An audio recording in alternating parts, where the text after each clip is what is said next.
What's up everyone and welcome back to the channel. Let's dive into our first news. Khabib recently opened up about one of the most difficult periods in his life and how the passing of his father ultimately brought his career to an end. Back in 2020, Khabib was the reigning UFC lightweight champion, preparing for what was supposed to be the long-awaited fight with Tony Ferguson at UFC 249. The entire world was gearing up for that matchup, but then the COVID pandemic hit, shutting everything down and forcing the fight to be cancelled. Just a few months later, tragedy struck when Khabib's father and lifelong coach, Abdulmanap, passed away at the age of 57 due to complications from the virus. For Khabib, his father was never just a parent. He was his mentor, his guide, the architect of his career, and the man who shaped him into who he became, both inside and outside the cage. When his father passed away, the entire foundation of his world shifted. Many fans wondered if Khabib would ever return to the octagon, and he has now explained exactly what he went through during that time. Speaking in a recent media appearance in Chicago, Khabib said the situation was much more complex than people realized. He said it wasn't just a conversation with his mother that influenced his retirement, but the overwhelming wave of circumstances happening all at once. He said that if his father had been alive, he likely would have continued fighting because, at that time, he was only 32 years old and still at the peak of his career. But everything came crashing down so quickly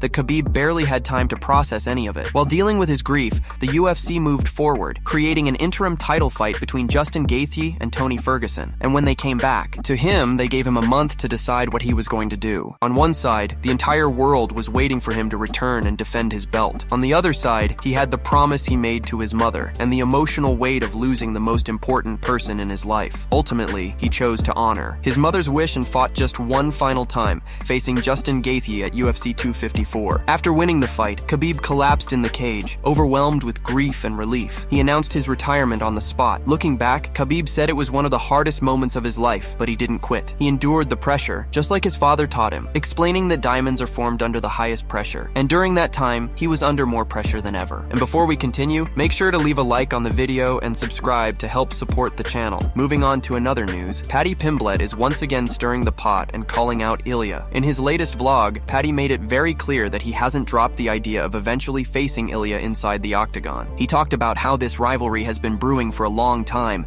and how, according to him, Ilia has constantly gone out of his way to disrespect him. Paddy said that Ilia has always been talking, always throwing jabs at him publicly, calling him overrated and undeserving, but Paddy believes that if Ilia truly thinks he's an easy fight, then accepting the matchup should be a no-brainer. Paddy described how the tension really escalated after one of Ilia's recent fights. As Paddy tells it, he entered the cage post-fight to congratulate him, only for Ilia to shove him. That moment, Paddy says, is when things got personal. He believes Ilia was trying to make a statement, trying to show that he's the alpha, but Paddy insists that kind of energy is exactly what makes this fight necessary. He said that from that moment on, it became clear that this is the fight the fans want. The storyline is there, the heat is real, and the build-up writes itself. According to Paddy, despite all the tough talk, he claims Ilia is stalling. He says Ilia has yet to formally accept the fight and that there's hesitation happening behind the scenes. Paddy says if Ilia truly thinks he is on a different level, if he really believes Paddy is nowhere near his skill set, then there is nothing to be scared of. Just sign the contract, step into the cage, and prove it. Paddy even quoted Tyson saying, "Sign the contract, big boy." He kept emphasizing that if he's that easy of a fight like Ilia claims, then this should be the quickest agreement of Ilia's career. But until that contract is signed, Paddy believes Ilia is simply talking without backing it up. Moving on to another news, Mike Perry has been reflecting on his growing legacy in BKFC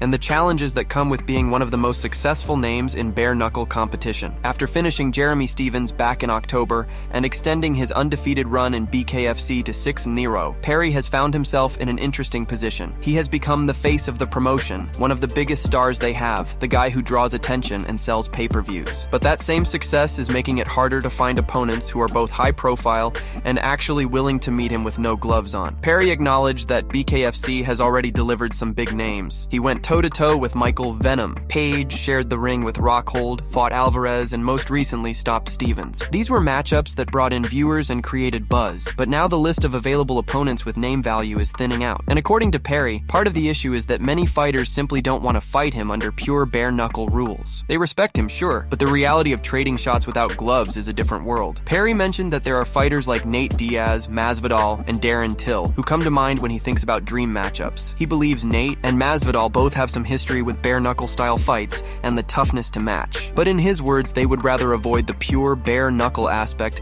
and stick to boxing or MMA. As for Till, Perry said that while Till has looked sharp in boxing and even landed a knockout on Rockhold recently, stepping into BKFC with him would be an entirely different scenario. He respects Till's size and skill, but he believes that inside the ropes with no gloves, he has angles and shot selection that can break opponents down. Perry didn't stop at MMA fighters. He even brought up names from boxing like Terrence Crawford, Alexander Usyk, and Anthony Joshua, although he admitted Joshua might be a little too big. Then there's Jake Paul, who Perry said he would love to meet in a bare-knuckle fight after boxing him. He suggested they could do it at around 195 pounds, with him coming in lean and sharp, emphasizing that the speed and timing matter more than carrying extra weight. Right now, Perry is staying patient. He said that BKFC president David Feldman told him that his return is likely going to come later, possibly in 2026. So while he waits, he's staying in shape, talking about the sport, keeping his name active, and watching to see who steps up. Because at the end of the day, as Perry put it, when it comes to fighting him in bare knuckle, most just don't want that smoke. Moving on to another news, Rampage Jackson was recently in Italy streaming live, and as always, he found a way to turn a normal moment into pure entertainment. While walking through a busy street, he ended up surrounded by a group of street scammers who were trying to hustle him for cash. They kept following him, trying to pressure him into handing out money, using the same tactics they use on tourists every day. But Rampage didn't get mad, and he didn't walk away either. Instead, he flipped the situation entirely in a way only he could. With a grin on his face, Rampage reached into his pocket and pulled out a stack of fake money. He began handing it out like it was real, acting completely serious,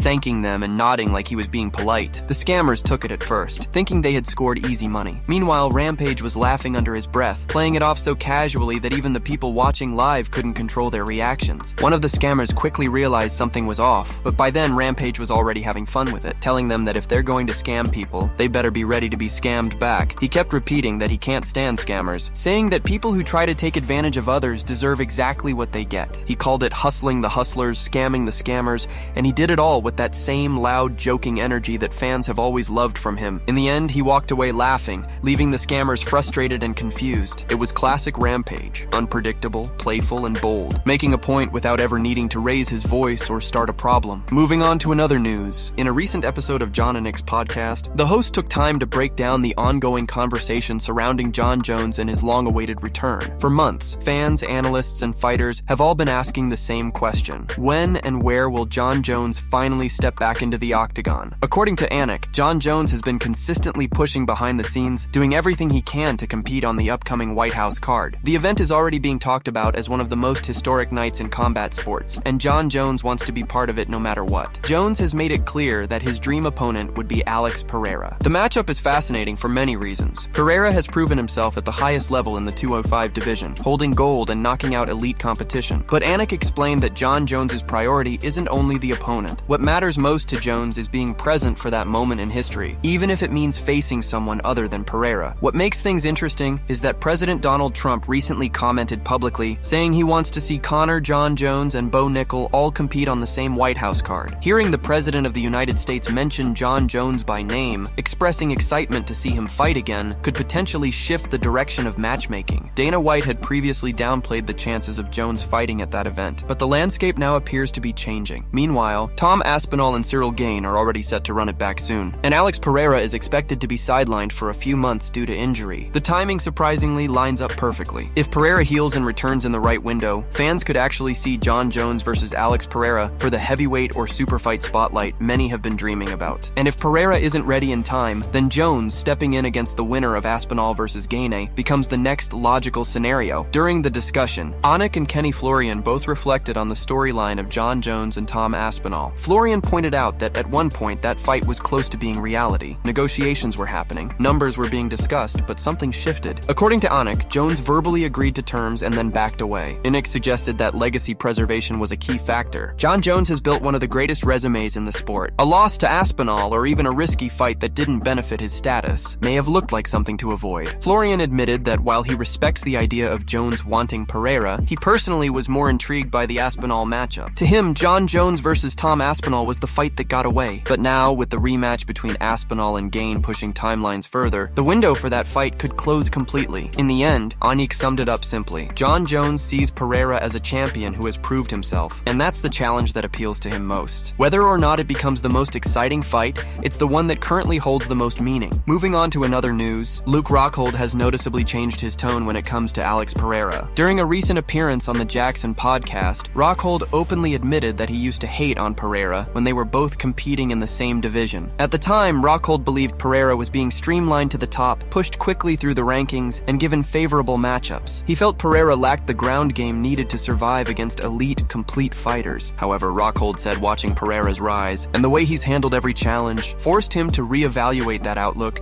and give the man his respect. Rockhold explained that once you're in the sport long enough, you develop a deeper understanding of what separates contenders from champions. He said what stands out most about Pereira now isn't just the power or the striking credentials, but the composure, the gamesmanship, the confidence that never seems to leave him no matter who stands across from him. According to Rockhold, Pereira doesn't second-guess himself. He goes in there fully believing he's meant to be there, fully trusting his timing, and fully accepting the fire that comes in those defining moments. That level of calm, especially under the lights, is something only the greats have. Rockhold also addressed Pereira's size and how shocking it is to watch him move across weight classes so naturally. Coming from someone who cut to middleweight and understands the difficulty of managing weight jumps, Rockhold said it almost doesn't make sense how Pereira keeps getting bigger, while still maintaining speed, balance, and explosiveness. He pointed out that Pereira walking around at 240 pounds heading into heavyweight while looking even stronger and more confident is something you rarely see. He noted that Pereira doesn't just physically grow, he mentally sharpens with every new challenge. Another key shift in Rockhold's perspective came from recognizing the improvements in Pereira's grappling. Rockhold admitted that early on he thought Pereira could be exposed once fights hit the mat, but watching him learn, adapt, and close gaps slowly and consistently has shown a different side. He said when someone keeps getting better in the areas critics expect them to fail in, that's when you know you're looking at a true champion mindset. Rockhold ended his thoughts by saying he now fully respects Pereira's dominance, evolution, and willingness to fight anyone, anywhere, at any weight. Moving on to another news, a story has surfaced involving JDM and a former teammate of Islam Makhachev, and it has the MMA world talking. Said Gazab, who spent years training alongside Islam under Team Khabib, recently revealed details about a sparring session with JDM that left him injured and shocked by the power and intensity of the welterweight champion. Said was a primary training partner for Islam Makhachev during the period when Islam rose to the lightweight title, working closely with him, learning the same Dagestani wrestling pressure, the same positional control, and the same grinding style. For years, Said was part of that tight brotherhood built around discipline, loyalty, and shared goals. But around 3 months ago, Said announced that he was no longer part of Team Khabib. He left without making a dramatic public statement, but the decision surprised many in the community. Not long after, he appeared in JDM's training camp, preparing him for a future matchup with Islam Makhachev. At the time, the fight hadn't been officially announced, but the rumors were strong. Seeing Said switch sides only fueled speculation even more. In a recent interview with a Russian outlet, Said finally shared what happened during one of their sparring sessions. He explained that he initially came in to help JDM with grappling, aiming to replicate the Dagestani approach that Islam is famous for. Said JDM was focused, disciplined, and extremely serious about understanding every position. He wasn't just learning the moves, he was adapting them, twisting them into his own rhythm and style. According to Said, one particular training day escalated quickly. What started as controlled grappling became intense, each man pushing harder, neither wanting to give an inch. Said described JDM's physical strength as something he did not expect. He said JDM hit the body with short, compact shots that didn't look dramatic, but felt like blunt force dropping into the ribs. One of those strikes landed perfectly, and Said immediately knew something was wrong. The pain shot through his side, and he later found out 2 ribs were fractured. He said JDM didn't do it out of anger. It wasn't personal. It was sparring at a high level where both fighters were testing each other, but Said admitted that the experience opened his eyes. In his words, JDM is not only sharp, he is dangerous, powerful, and patient. He said JDM's conditioning is scary, and his ability to stay calm in pressure situations is what makes him stand out. Said closed by saying that if Islam Makhachev and JDM do meet in the cage, the world might be shocked at how competitive it becomes. Moving on to another news, Dum is days away from stepping into one of the biggest moments of his career at UFC 322, and his confidence is shining through every interview. The Australian welterweight champion has been clear and direct about what he plans to do when he meets Islam Makhachev. In his words, he is going to break Islam, outwork him, and prove that the size, the strength, and the pace at 170 pounds will be the difference. JDM compared this upcoming fight to his performance against Bal Muhammad, where he shut down takedown attempts, constantly scrambled, and never allowed the fight to settle. He believes the same approach will be the key here, refusing to stay in one position and never letting Islam dictate the rhythm. DM brushed off the conversations around size and weight. He acknowledged that Islam moving up to welterweight will make him physically bigger and likely more powerful, but to JDM, that only raises the stakes. He said that beating Islam at his strongest would make the victory even sweeter. He made it clear that he is not underestimating Islam in any way. He respects what Islam has done, understands the pedigree of Dagestani grappling, wrestling and knows that Islam is far more than just a wrestler. But he also believes people overlook his own wrestling defense, his scrambling ability, and his ability to create movement even when pinned or pressured. Islam remains the betting favorite for many reasons. His run at lightweight has been dominant. He has controlled elite competition, defended his belt against Volkanovski twice, and shown that once he gets on top, there are very few fighters who can escape. The narrative has always been that Islam doesn't just take fighters down. He locks them into a cycle where they freeze, hesitate, and lose seconds that turn into control, pressure, and eventually submissions. JDM said that is exactly what he is preparing to avoid. He explained that when Islam gets on top, most fighters stop moving. They tense up, wait, and give Islam the space to advance. JDM said his entire strategy revolves around constant motion. Even if he gets taken down, he plans to scramble instantly, shift position, stand, or create space the moment his back hits the mat. He referenced how preparing with coaches who helped Volkanovski in his camps has given him a clear understanding of Islam's rhythm. He said he's been studying how to break that timing, how to interrupt transitions, and how to force Islam to reset instead of settle. JDM emphasized that Islam has seen almost every style, which means the approach cannot be basic. He said he has been training to think outside the box, using small adjustments, feints, and timing solutions that aren't typical. He mentioned that he has a few tricks prepared, details he kept private, but said confidently that they will come into play on fight night. With both men entering the cage at the peak of their skill, this matchup has the potential to shake the landscape of two divisions at once. That's it from MMA Pulse News. Thanks for watching. Don't forget to leave a like and subscribe for daily MMA news.